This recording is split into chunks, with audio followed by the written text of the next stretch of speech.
So I would like to ask you first, how did you get involved? How did it all happen? How did you find out you're going to be in this cool movie? They called up, and I first wanted to play Snake Eyes, and I was like, who's playing Snake Eyes? And then they told me who it was, and he might be one of the best martial artists I've ever seen in my life. So then obviously Duke was the next guy, and then we just got into talks about it, and it was a big fear of mine because I'm a big G.I. Joe sort of geek. I actually left a message on your aunt's phone trying to get you to do it. You don't know me, it's Sienna Miller, please do this film. Anyway. And for you, Sienna, how did it all happen? I got sent the script and I got offered the role, and I was, at that point I wasn't working, I'd never done anything like this, and I was in quite a spontaneous mood, and I just said, why not? And the script was really, really great, and the idea of doing a big action film was exciting. It's just a new experience, new character, villainess, fun. But were you a fan of the whole G.I. Joe universe before engaging in the film? I didn't really know much about G.I. Joe. I think we call it Action Man in England, so it's like a different thing. But I was, I think it's quite a male thing to grow up with. I was more girly when I was younger. Yeah, I definitely did. But I'm into it now. I used to watch the cartoon. I think it would come on either right before or after Thundercats, and I would watch it every single morning. Every single morning. So let's talk a bit about your characters. Who's Duke and who's the Baroness? Go ahead, ladies first. The Baroness is, she is a member of the kind of, well, she's a baddie. She's a villainess with complications, I should say. But on the whole, she's quite vengeful, And Duke is Duke and Ripcord, this is kind of like their prequel story. A lot of people know the stories of, Duke, and he's like sort of the leader of the Joes in all the cartoons and all the comics and stuff. But we kind of wanted to say something about who they were before this, and this is what the whole relationship is, and between everybody, it kind of all sort of intersects together and whatnot. But it's how Joe and Ripcord get inducted into the Joes. Duke and Ripcord. Who's Joe? Oh man, I keep doing that. I keep mixing it up in my head.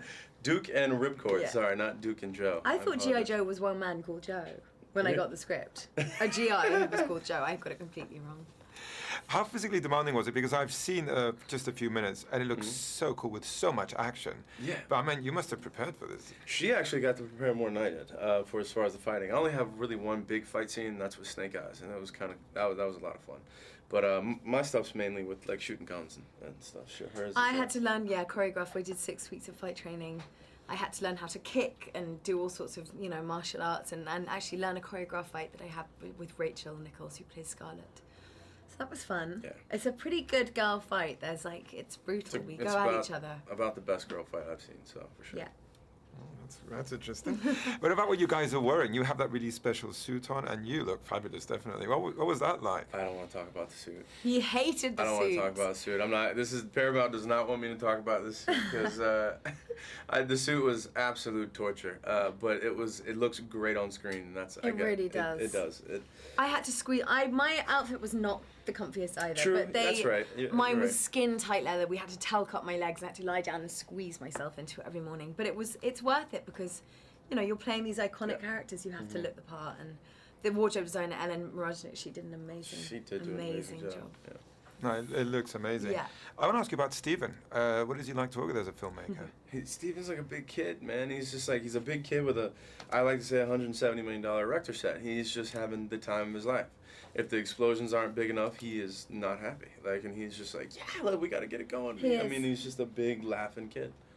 He loves it. He's the most ebullient, enthusiastic person on a set. He's behind the monitor, literally going, watching all the action. Yeah. He's just so into it, and he understands this genre, I think, better than anyone. He just had the entire film cut in his head, and he moves at such a pace, it's sometimes completely disorientating. You don't know where you are or what's going on, but you trust him because he's made really great movies and he knows how to do them really well. So, and he was a very, very sweet guy as well.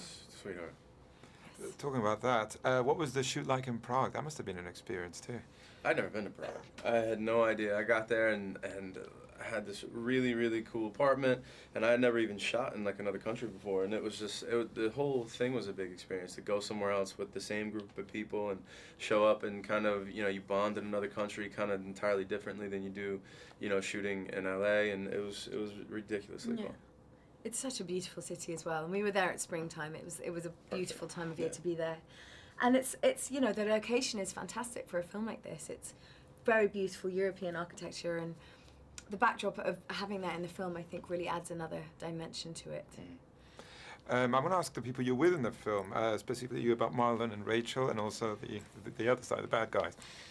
Marlon might be one of the funniest people I've ever met in my entire life, and and he kept saying, he's like, I'm not trying to be funny in this movie. I'm trying to be fun, but he's funny. I don't care. The guy can't help but be funny. I mean, he's just inbred in him.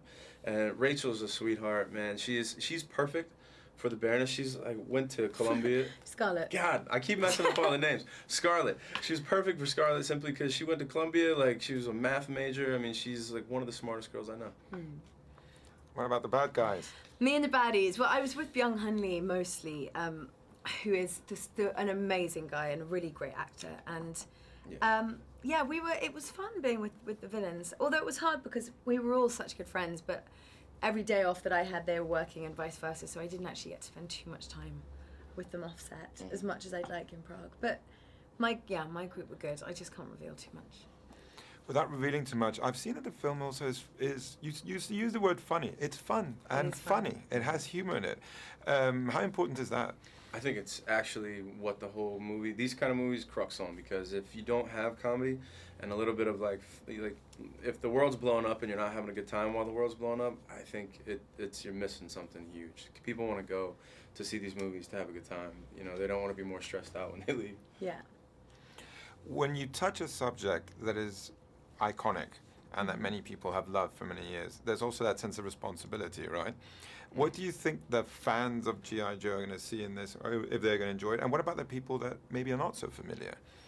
We try to give some shout-outs to some of the hardcore Joe fans, some of the one-liners that are so coined with Joe, like Kung Fu Grip. They'll know when they hear it, and we kind of try to feed that in a little bit. But we had Hasbro working with us as well, so they were very much on kind of fan watch.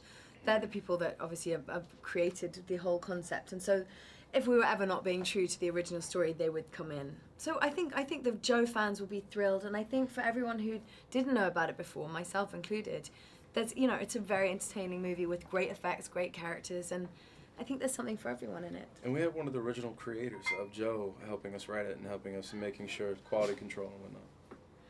Well, I can't wait to see it. Thank you, man. Thank you so much. you. Pleasure. Thank you, Thank Sienna. you. Thank you.